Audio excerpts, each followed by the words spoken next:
Hello guys, welcome to my YouTube channel. आज मैं आप सभी को सिखाने वाला हूँ कोरल ड्रॉ। ये है कोरल ड्रॉ की सेकंड क्लास, जिसमें मैं आपको सिखाऊंगा पिक टूल के बारे में। पहले भी मैं आपको बता चुका हूँ इसके बारे में, लेकिन पूरी तरीके से नहीं बताया था, इसलिए मैं इसकी दूसरी क्लास बना रहा हूँ। इसमें दोबारा से बताऊंगा आपको, और पेज के बारे में बताऊंगा, पेज के बारे में। तो सबसे पहले मैं आपको बता देता हूँ पिक टूल का क्या यूज़ होता है।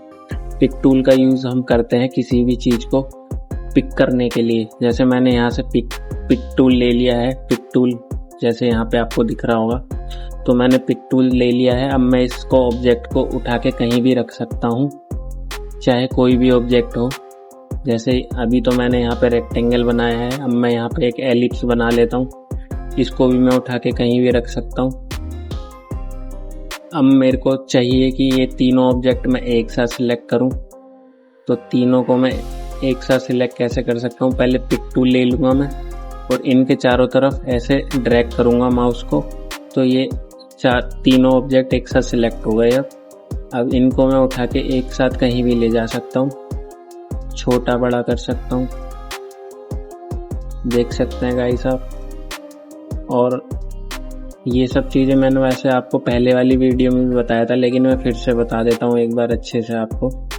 और देखिएगा, इसके चारों तरफ जब मैंने इसको सिलेक्ट कर लिया है, इसके चारों तरफ ब्लैक डॉट्स दिखाई दे रही होंगी आपको। इनका यूज़ करके हम इस ऑब्जेक्ट को छोटा या बड़ा कर सकते हैं।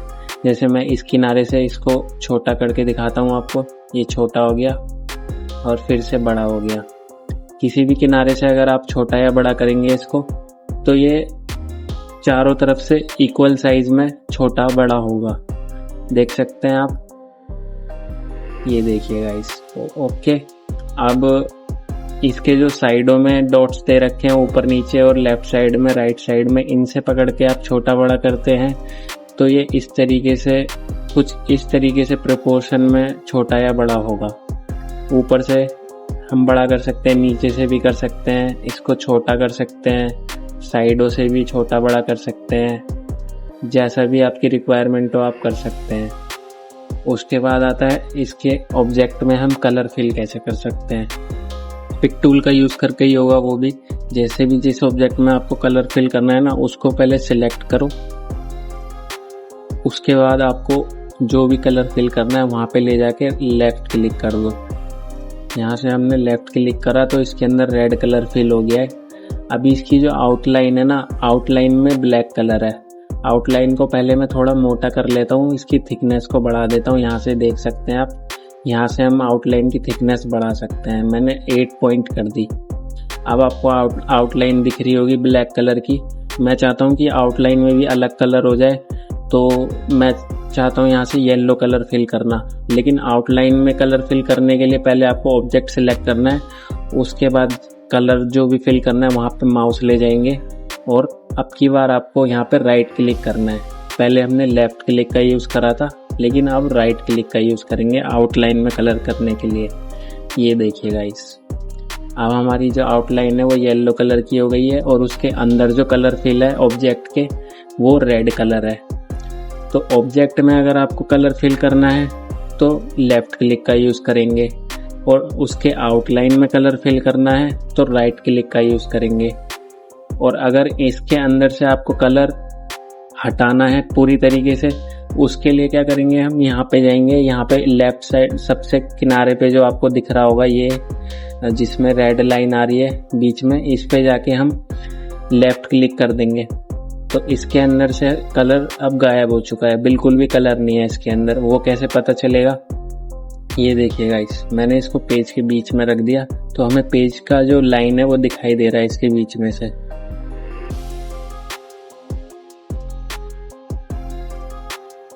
वो उसकी पेज की जो लाइन है वो हमें बीच में से दिखाई दे रही है। इसका मतलब इसके अंदर अभी कोई भी कलर फिल नहीं हो रखा है।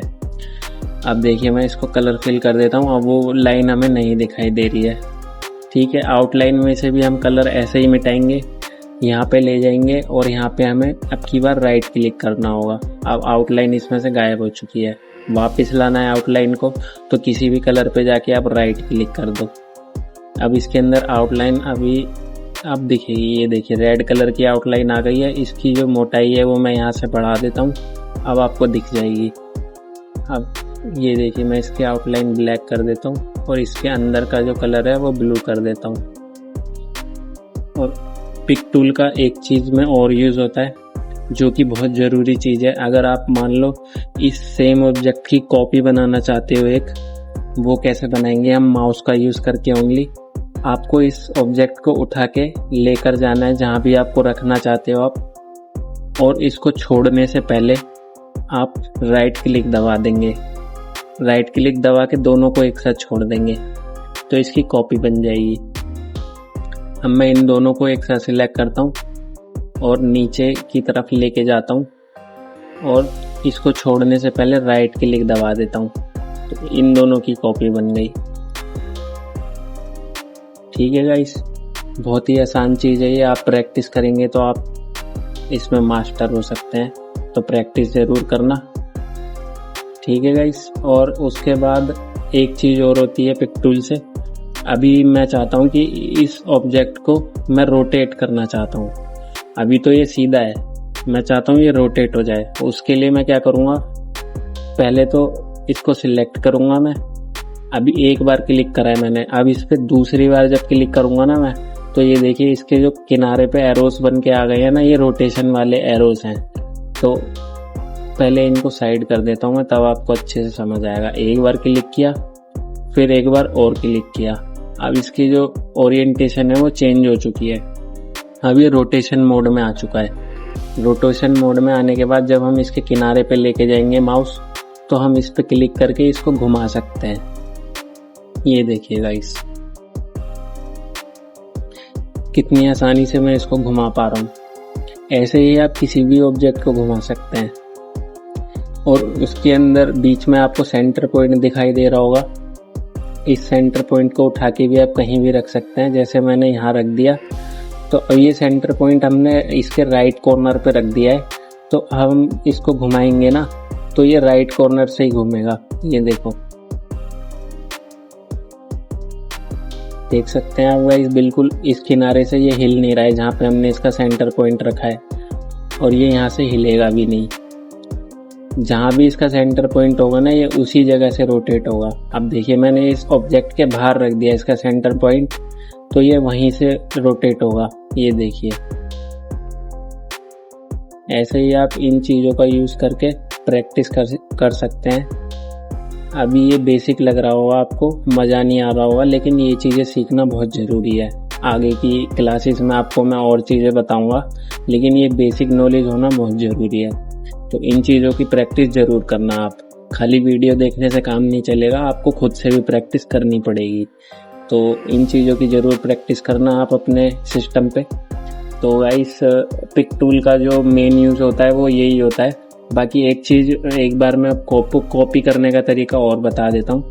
जैसे मान लीजिए आपको इसकी कॉपी चाहिए, तो आप इसको उठाएंगे, जहाँ भी रखना चाहते हैं रखिए, और छोड़ने से पहले राइट क्लिक दबा दीजिए, इसकी कॉपी हो जाएगी। ठीक है गाइस, ये इसका यूज़ होता है। और एक चीज़ और बता देता हूँ मैं आपको, इसी क्लास में सारे ऑब्जेक्ट यहाँ पे बिखरे हुए हैं, इनको सही करने के लिए हटाना चाहता हूँ मैं, सबको डिलीट करना चाहता हूँ। तो यहाँ पे हम कंट्रोल ए दबा देंगे। कंट्रोल ए दबाने से ये होगा कि सारे ऑब्जेक्ट ना एक साथ सिलेक्ट हो चुके हैं। अब ये देखिए, सारे एक साथ सिलेक्ट हो चुके हैं। अब मैं यहाँ से डिलीट का बटन दबाऊंगा तो ये डिलीट हो जाएंगे। अब मैं आपको पेज सेटअप के बारे में और सिखाना चाहता हूँ इसी क्लास के अंदर, पेज के बारे में। तो सबसे पहले यहाँ पे हम जाएंगे फाइल में और न्यू पे क्लिक करेंगे, या फिर आप Ctrl+N भी दबा सकते हैं। तो देखिएगा, इस नया पेज लेने के लिए आपके पास कुछ ऐसी स्क्रीन आ जाएगी। आपको यहाँ पे सारे पेजेस दिख जाएंगे, जिस भी साइज़ में आपको चाहिए आप यहाँ से भी देख सकते हैं। अगर आपके रिक्वायरमेंट का पेज आपको दिख रहा है तो उस पर क्लिक करके आप ले सकते हैं, नहीं तो आप यहाँ से मैनुअली भी साइज़ एंटर कर सकते हैं जिस भी साइज़ में आपको चाहिए। तो सबसे पहले डॉक्यूमेंट सेटिंग में आपको दिखेगा, जर्नल में नेम आपको दिखेगा। यहाँ पे आप अपने पेज का नाम दे सकते हैं, जो भी आप देना चाहते हैं। उसके बाद आपको दिखेगा number of pages. Number of pages मतलब आप कितने पेजेस लेना चाहते हैं एक साथ। तो बेसिकली हम तो एक ही लेते हैं, तो एक पे रखूँगा मैं। उसके बाद आता है पेज व्यू। अगर आपने ज़्यादा पेजेस ले रखे हैं, मान लीजिए आपने 5 पेज ले लिए हैं, तो वो एक ही साथ 5 पेजेस को दिखा देगा। ये पेज व्यू है, अभी सिंगल पेज व्यू पर है, मतलब एक बारी में एक पेज दिखेगा। अगर हम यहाँ पे इसको कर देंगे मल्टीपल पेजेस व्यूज और आपने ले रखे हैं ज़्यादा पेजेस, तो वो एक ही स्क्रीन पे आपके सारे पेज दिखा देगा। और उसके बाद आता है प्राइमरी कलर मोड। जो कलर मोड है ना, ये बहुत ज़्यादा ज़रूरी चीज़ होती है। इसके ऊपर मैं एक और क्लास बनाऊंगा, लेकिन बेसिक चीज़ मैं आपको बता देता हूँ अभी। कलर मोड अभी CMYK पे सिलेक्ट हो रखा है। 2 होते हैं कलर मोड, एक होता है RGB, एक होता है CMYK। तो CMYK का यूज़ हम जब करते हैं जब हमें कोई डिज़ाइन प्रिंट के लिए बनाना होता है, मतलब हम उस डिज़ाइन का प्रिंट निकलवाना चाहते हैं, तो हम CMYK कलर मोड का यूज़ करते हैं। और दूसरा होता है RGB का यूज़ हम जब करते हैं जब हम कोई डिजिटल यूज़ के लिए डिज़ाइन बना रहे होते हैं, जैसे वेबसाइट के लिए बना रहे हैं, फेसबुक के लिए, इंस्टाग्राम के लिए, यूट्यूब के लिए, मतलब वो डिज़ाइन ओनली स्क्रीन पर दिखेगा, ठीक है, उसका हम प्रिंट नहीं निकलवाएंगे, इसलिए हम RGB का यूज़ करते हैं। RGB कलर्स थोड़े सैचुरेटेड होते हैं, ज़्यादा ब्राइट दिखाई देते हैं, और CMYK कलर्स होते हैं जो प्रिंट के लिए यूज़ होते हैं ओनली, ठीक है गाइस। तो इन दोनों बातों का आपको याद रखना है, कलर मोड का हमेशा ध्यान रखना है आपको। सबसे पहले आपको ये पता होना चाहिए कि आप डिज़ाइन किस चीज़ के लिए बना रहे हैं, प्रिंट के लिए बना रहे हैं या डिजिटल यूज़ के लिए बना रहे हैं, तो उसी हिसाब से आप यहाँ से कलर मोड चूज़ करेंगे। उसके बाद आता है डायमेंशन में आपको विड्थ मिलेगी, हाइट मिलेगी पेज की। विड्थ होती है चौड़ाई और हाइट होती है लंबाई, आपको ये तो पता ही होगा, बेसिक चीज़ है। उसके बाद आती है यूनिट्स मैंने आपको पहले भी बताई थी, आप यहाँ से भी सिलेक्ट कर सकते हो। अभी हमने इंचेस सिलेक्ट कर रखा है, आप मिलीमीटर या पिकास पॉइंट्स या पिक्सल्स, आपको जो भी चाहिए आप वो यूनिट सिलेक्ट कर सकते हैं अपने हिसाब से। अपने जो क्लाइंट्स वगैरह होते हैं वो भी बता देते हैं कि हमें किस यूनिट में चाहिए, आप उसके हिसाब से यहाँ से सिलेक्ट कर सकते हो। ज़्यादातर इंचेस, मिलीमीटर और पिक्सल्स का यूज़ होता है, और फीट का भी होता है, ज़्यादातर तो इनका ही होता है। बाकी अगर कोई और भी होता है तो आप यहाँ से सिलेक्ट कर सकते हैं और अपने हिसाब से मैनुअली भी दे सकते हैं। अभी तो यहाँ पे 8.5 इंच इसकी विड्थ है और 11 इंच इसकी हाइट है, तो मैं यहाँ से इसको कम ज़्यादा भी कर सकता हूँ अपनी रिक्वायरमेंट के हिसाब से। और जो रेजोल्यूशन है इसका 300 dpi है, और dpi की जो फुल फॉर्म होती है वो होती है डॉट पर इंच, मतलब 300 डॉट 1 इंच में होंगी, 1 इंच में 300 डॉट्स। इससे क्वालिटी में फ़र्क होता है, मतलब अगर हम प्रिंट के लिए कोई डिज़ाइन बना रहे होते हैं तो उसमें मोस्टली हम 300 dpi ही रखते हैं, इससे ज़्यादा भी रख सकते हैं लेकिन इससे कम नहीं रखते। मोस्टली हम 300 तो रखते ही हैं प्रिंट के मामले में। और अगर हम कोई डिज़ाइन RGB मोड में बना रहे हैं, मतलब डिजिटल यूज़ के लिए बनाते हैं ना, तो यहाँ पे हम 72 रखते हैं। सॉरी, हाइट में चेंज हो गया, यहाँ पे हम 72 रखते हैं। 72 dpi हमेशा हम RGB या डिजिटल यूज़ में हम जब बना रहे होते हैं डिज़ाइन तो हम 72 रखते हैं। तो हम इसको भी ज़्यादा कम कर सकते हैं अपने हिसाब से, बस इससे क्वालिटी का जो फ़र्क होता है ना वो आता है। डिजिटल यूज़ के लिए 72 काफ़ी होता है और प्रिंट के लिए 300, ठीक है गाइस। और यहाँ पे आता है लेआउट में जो होता है हमारा, जो बने बनाए हमारे प्रीसेट होते हैं ना पेजेस के, जैसे यहाँ पे आपको दिख रहे होंगे ये बने बनाए प्रीसेट्स हैं, वही यहाँ पे भी आपको दिखेंगे। लेटर का हो गया, इंस्टाग्राम पोस्ट का हो गया, बिजनेस कार्ड का हो गया, आप उसी हिसाब से यहाँ पे सिलेक्ट कर सकते हैं पेजेस का साइज़। और बेसिकली हम तो यहाँ पे खुद ही मैनुअली एंटर कर देते हैं साइज़ जो भी हमें पेज का चाहिए होता है, और बाकी की जो नीचे की सेटिंग्स है ना वो हम ऐसे ही रखते हैं। और इसमें एक चीज़ हो रहा है, ब्लीड लाइन का यूज़ हम हमेशा जब प्रिंट के लिए डिज़ाइन बना रहे होते हैं ना तब यूज़ करते हैं ब्लीड लाइन का। वो मैं आपको बाद में बताऊंगा जब ब्लीड लाइन का यूज़ होगा किसी प्रिंट के डिज़ाइन में, ठीक है गाइस, अभी के लिए इतना ही है। बाकी ये सब एंटर करने के बाद हम ओके कर देते हैं तो हमें यहाँ पे पेज मिल जाता है हमारे साइज का।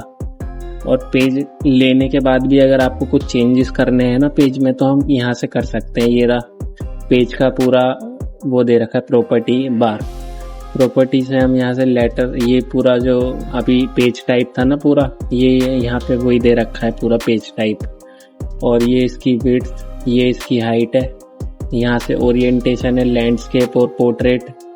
और ये पेज व्यू आ गया और ये यूनिट्स आ गया। नज डिस्टेंस मैंने आपको पहले भी बताया था। तो गाइस आज की क्लास में इतना ही। बाकी मैं आपको अगली क्लास में और अच्छी चीज़ें बताऊंगा, और अगली क्लास में हो सका तो एक डिज़ाइन भी बना के दिखाऊंगा मैं अच्छा सा आपको, जिससे आपको काफ़ी कुछ सीखने को मिलेगा। और कोरल ड्रॉ में बाकी आपको अगर कुछ सीखना हो तो आप कमेंट करके भी बता सकते हैं। इस क्लास में आपको कैसा लगा, कुछ सीखने को मिला या नहीं मिला, आप कमेंट करके बता सकते हैं। और मेरे चैनल को सब्सक्राइब ज़रूर करना गाइस, अगर आपको वीडियोस अच्छी लग रही हैं तो।